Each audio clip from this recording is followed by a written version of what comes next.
Hello दोस्तों, मैं प्रवीण वर्मा आपका सबका एग्ज़ाम ट्यूटर पे स्वागत करता हूँ।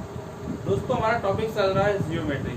जियोमेट्री में हमने बेसिक पढ़ा है, ट्रिंगल पढ़ा है, चतुर्भुज में चक्रीय चतुर्भुज पढ़ लिया है, समरूप पढ़ लिया है, समकोण पढ़ लिया है, ठीक है, मीडियन पढ़ लिया है। अब हम बात करते हैं, कुछ हमारे क्वेश्चन बचे हैं चक्रीय चतुर्भुज के, तो हम उसको डिस्कस कर लेते हैं। जैसे एक क्वेश्चन है कि ABCD एक चक्रीय समलंब चतुर्भुज है जिसकी AD तथा BC भुजा परस्पर समानांतर है। यदि ABC 72 है तो एंगल BCD का वैल्यू क्या होगा। अब मैं यहाँ पे बनाता हूँ एक चक्र, जैसे वृत्त बना दिया, फिर मैंने एक समलंब बनाया यहाँ पे, मान लो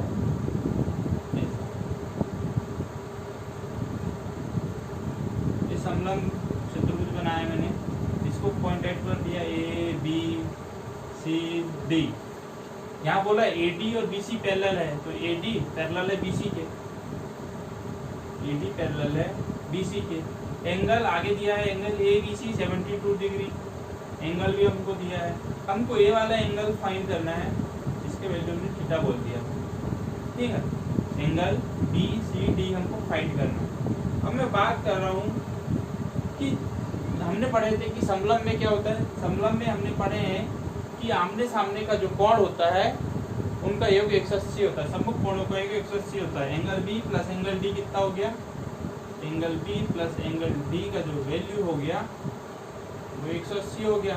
एंगल B का वैल्यू हमारे पास 72 डिग्री दिया है, तो एंगल D का वैल्यू यहाँ कितना हो गया, एंगल D मतलब ADC का वैल्यू, एंगल ADC का वैल्यू हो गया 180 minus 72 is equal to 108 degree. दोस्तों, हमको ये वाला वैल्यू मिल गया ADC का, और हमको ये वाला वैल्यू फाइंड करना है। तो दोस्तों, हम क्या करते हैं, इस एंगल को मैं ये लाइन को और आगे ऊपर ले जाता हूँ, मान लो ऐसे ऐसे करके मैं यहाँ तक ले जाता हूँ, ठीक है। ये पॉइंट दे दिया मैंने, यहाँ पे एक पॉइंट दे दिया E पॉइंट तक ले जाता हूँ। मेरे को इसका वैल्यू दोस्तों पता चल गया, 108 आ गया। तो मैं क्या बोलता हूँ कि अगर कोई रेखा है, इस रेखा का टोटल वैल्यू कितना है। अगर कोई रेखा मैं इस टाइप से खींच दूं तो इस पे जो एंगल बनेगा कितना बनेगा, 180। और अगर इस 180 को मैं तोड़ दूं, एक ऐसी लाइन पाड़ दूं, टोटल कोण तो 180 बनेगा मेरा, बस डिवाइड हो जाएगा कि कुछ कोण मेरा कुछ दूसरे डिग्री का बनेगा और कुछ कोण मेरा कुछ अलग डिग्री का बनेगा।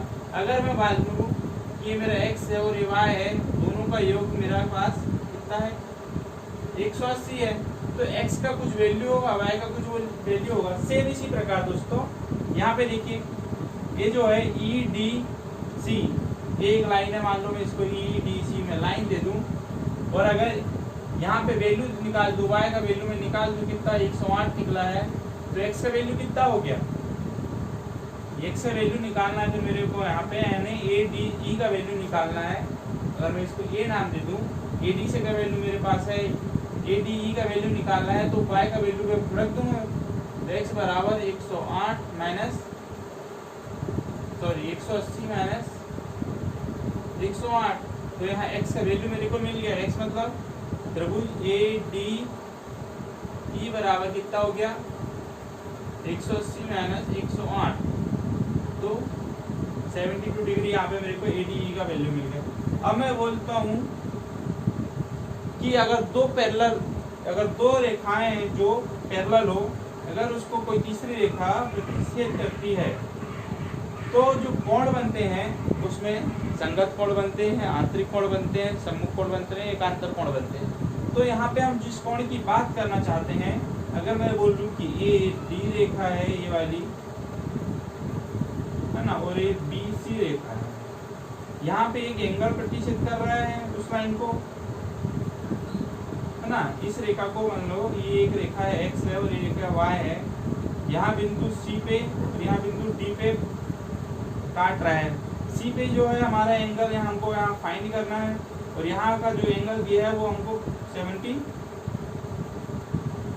निकल गया है।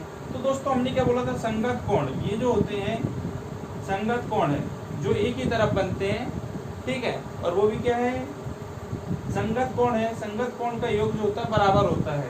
तो AD ई की वैल्यू जो होती है, एंगल ए बी ई की वैल्यू जो है किसके इक्वल है, B E B C D के value, angle B C D के इज इक्वल टू 72।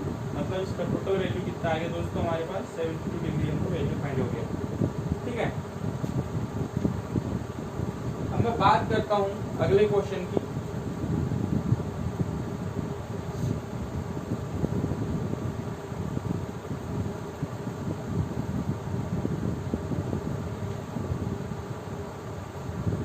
अगला क्वेश्चन बोलता है यदि एक चक्रीय चतुर्भुज का बाह्य कोण, क्वेश्चन क्या बोलता है, यदि एक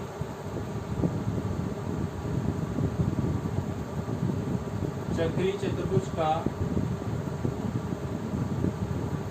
बाह्य कोण 50 डिग्री हो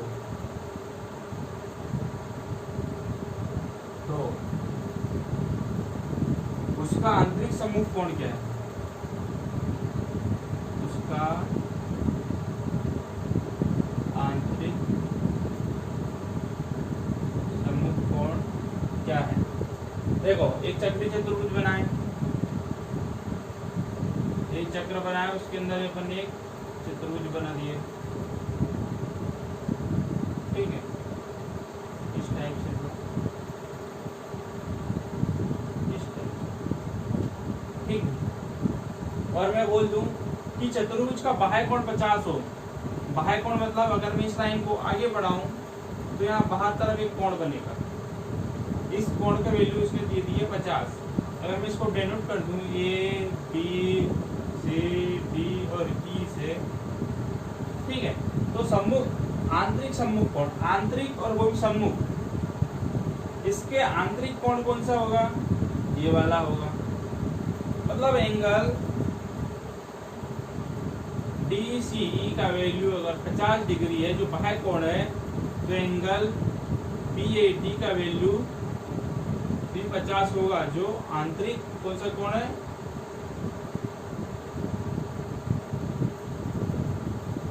सम्मुख कोण है। ठीक है, जो बाह्य कोण बनता है चतुर्भुज में उसका वैल्यू जो है, ये वाला जो आंतरिक कोण होगा, आंतरिक और वो भी सम्मुख है, इसके आंतरिक सम्मुख कोण। अब मैं बात कर लेता हूँ, जैसे मैं बोल रहा हूँ, चलो आपको ये समझ नहीं आ रहा कोई बात नहीं। अब मैंने पहले भी आपको बोला हूँ कि एक रेखा खींची है जिसकी वैल्यू हमेशा 180 डिग्री होती है, इस पे एक कोण बन गया 50 डिग्री का, तो बचा कोण कितना है, टोटल वैल्यू 180 है, तो बचा कोण 130 हो गया, ये 130 हो गया। अब मैं बोला हूँ कि इनके सम्मुख कोणों का योग कितना होता है, 180 होता है, तो एंगल ए और एंगल सी का योग कितना हो गया दोस्तों, 180 हो गया। तो एंगल सी का वैल्यू मेरे पास 130 है, तो एंगल ए का वैल्यू क्या हो गया, 180 माइनस 130, निकल गया 50 डिग्री। बस यही तो था, निकालना था। हमने तो सीधा सीधा बता दिया कि अगर ए वाला वैल्यू 50 है तो ए वाला वैल्यू भी 50 होगा, खत्म, कहानी यहीं पे थी। अब आपको ये तो सीधा आपको ध्यान में रख लो, या तो फिर ये कॉन्सेप्ट ध्यान रख लो, बस। ठीक है, अब मैं आगे बढ़ता हूँ अगले क्वेश्चन पे, देखते हैं।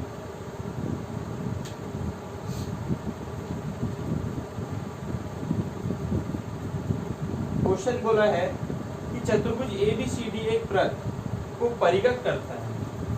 क्वेश्चन बोला है चतुर्भुज ABCD एक वृत्त को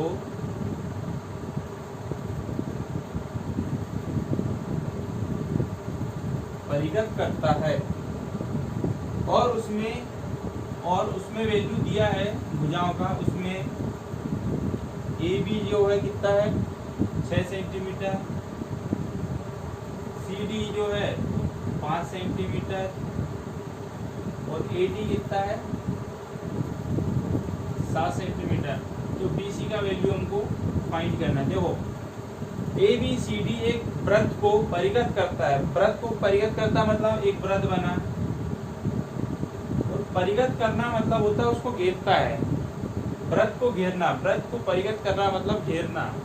तो परिगत मतलब उसके बाहरी ओर चारों तरफ, तो कौन है वृत्त के चारों तरफ एक चतुर्भुज हमने यहाँ पे बना लिया। और दोस्तों चतुर्भुज की जो भुजाएं होती है उसकी वैल्यू यहाँ पे दे दी गई है, A B C D. A B 6, C D 5, A D 7 और बी सी x। तो क्या बोला गया दोस्तों, इस केस में बोला जाता है कि उनकी सम्मुख भुजाएं का जो योग होता है वो बराबर होता है ना। सम्मुख भुजाओं का योग बराबर होता है।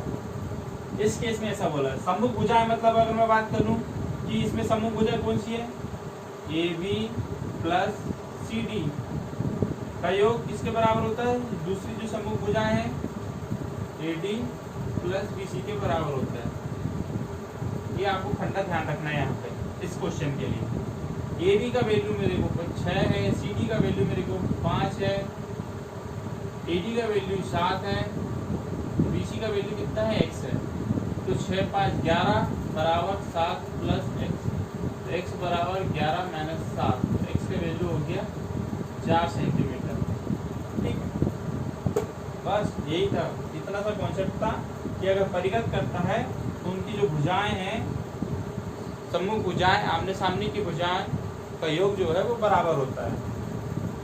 इन दो भुजाओं का योग बराबर है इन दो भुजाओं के योग के। ठीक है, बस ये क्वेश्चन था, ये हो गया।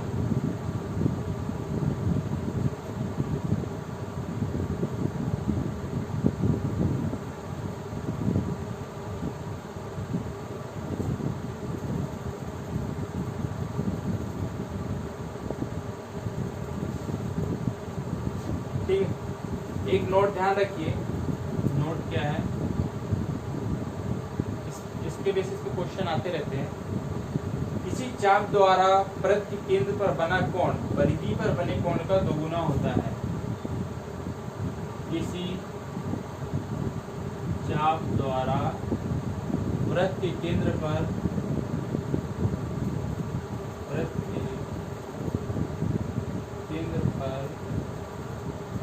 बना कोण परिधि पर बने कोण का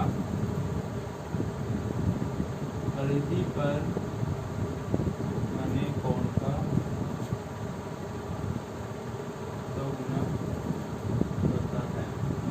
ठीक है, ये नोट कर लीजिए। अब मैं बनाऊं यहाँ पे एक वृत्त, और एक और वृत्त बना लेता हूँ। देखो अलग अलग टाइप से बन सकता है। अगर मैं बोलूं चाप ए बी से, यहाँ भी चाप में बोल दूं ए बी, इसी चाप द्वारा वृत्त के केंद्र पर बना कोण, ये मैं वृत्त का एक केंद्र ले लूं। ठीक है, ओ इसके केंद्र पर जो बना कोण होता है वो जो परिधि पर जो कोण बनेगा, अब मैं कोई परिधि ले लेता हूँ यहाँ पे, इस परिधि पे इसको ले लूँ यहाँ, ऐसा यहाँ पे बनने वाले कोण का डबल होता है। अगर ये वैल्यू थीटा है तो ये वैल्यू 2 थीटा होगी। सेम यहाँ पे मैं बात करूं, अगर मैं कोई यहाँ पे बोलूं केंद्र ले लूं,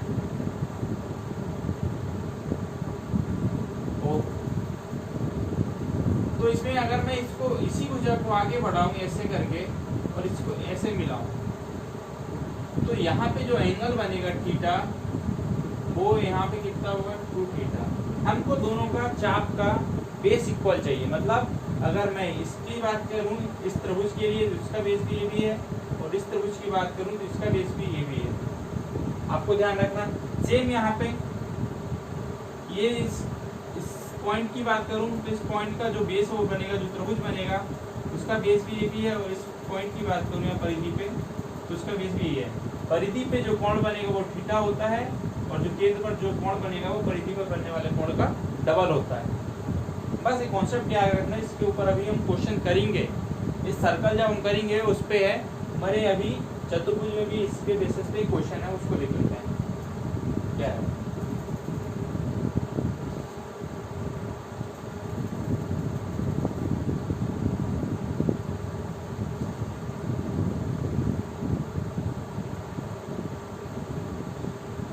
जैसे क्या बोला है, ए बी सी डी एक चक्रीय चतुर्भुज है। ए ABCD एक चक्रीय चतुर्भुज है और O वृत्त का केंद्र है और O वृत्त का केंद्र है। यदि COD बराबर 140, यदि एंगल COD का वैल्यू 140 डिग्री है तो BAC और क्या दिया है, एंगल BAC का वैल्यू 40 डिग्री दिया है, तो क्या बोला है BCD कितना होगा, एंगल BCD का वैल्यू हमको फाइंड करना है। देखो हमने पहले बनाया एक चक्र, मतलब एक वृत्त बनाए, उसमें एक चतुर्भुज बना दिए, चतुर्भुज बनाए कैसा, इस टाइप का हमने एक चतुर्भुज बना दिया। ठीक, क्या बोला गया है ABCD नाम दे दिया, ABCD हमने इसको नाम दे दिया। O हमने यहाँ एक O है, वो वृत्त का केंद्र है। एंगल COD का वैल्यू हमको यहाँ पे कितना है,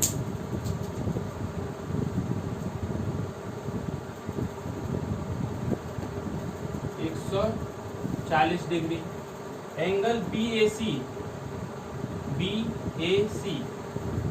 ये वाला एंगल का वैल्यू कितना है दोस्तों, BAC का वैल्यू यहाँ पे दिया है 40 डिग्री। अब हमको क्या फाइंड करना है, BCD, ये वाला एंगल हमको फाइंड करना है।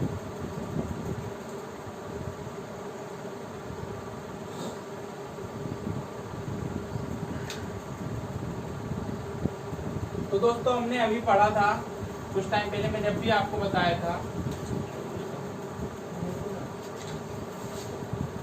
कि कोई किसी वृत्त में अगर जो परिधि पे जो कोण बनता है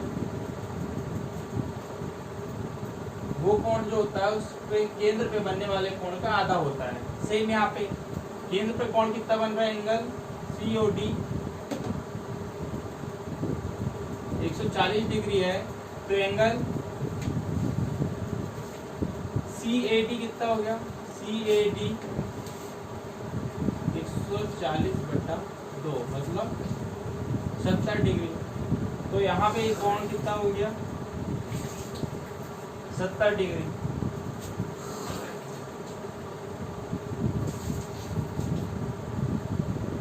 ये कोण 70 डिग्री हो गया। और हमने क्या बोला था कि सम्मुख कोण जो होता है उन दोनों का योग 180 होता है। तो एंगल A कितना हो गया टोटल, 110 डिग्री।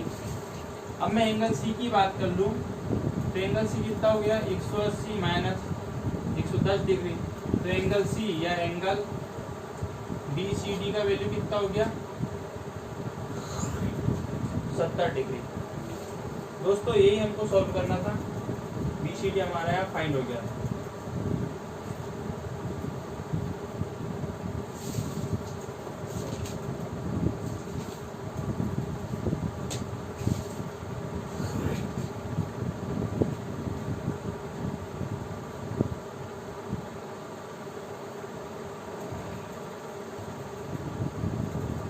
दोस्तों हम कल प्रारंभ करेंगे समानांतर चतुर्भुज।